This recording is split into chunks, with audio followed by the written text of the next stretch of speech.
สบายดีพี่น้องวันนี้แม่ครัวมาแชร์วิธีเฮ็ดส้ม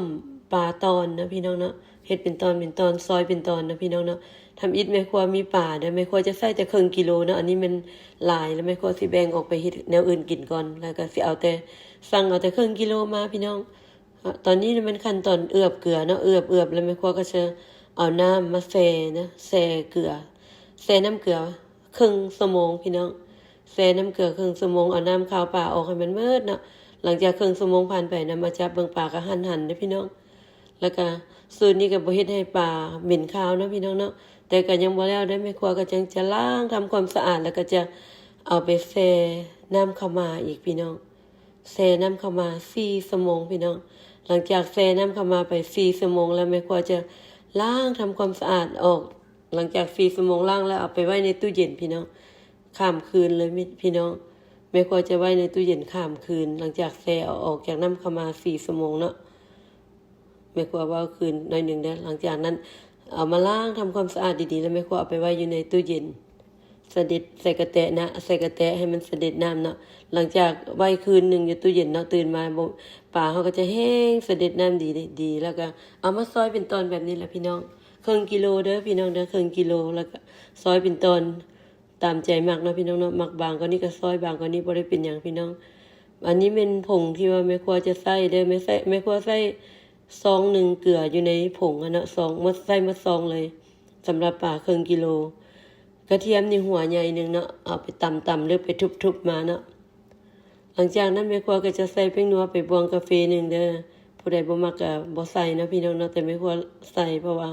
ให้มันนัวมันแซ่บตื่มน้อยนึงเนาะบางคนก็เห็นเพิ่นหยอดน้ำตาลลงน้อยนึงแต่แม่ครัวบ่ได้ใส่เด้อพี่น้องเด้อ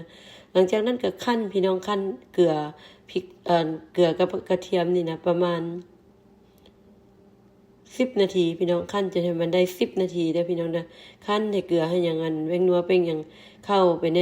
เนื้อปลาดีๆเนาะคั่นจนมันนั่น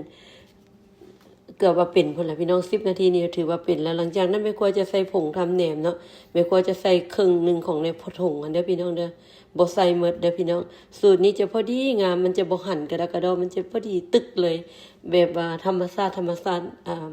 แบบว่าคั่นใส่ข้าวเลยพี่น้องแต่หากแม่ครัวบ่ได้คั่นใส่ข้าวพี่น้องมื้อนี้เอาผงนี่แทนข้าวเลยพี่น้องแต่บ่ใส่หลายเด้อบ่ใส่หมดถุงเกลือซองนึงในถุงหั่นใส่หมดแต่ผงทำแหนมเนี่ยใส่หลังจากเฮาคั่นไป10นาทีแล้วใส่ผงทำแหนมถ้าเฮาใส่ทำอิฐพร้อมกันเนี่ยคั่นบ่ไปเด้อพี่น้องสิเก่งซำได้แม่ครัวก็คั่นเกือบว่าตลอดอยู่เนาะแต่ก็บ่ไหวเดี๋ยวมันจะ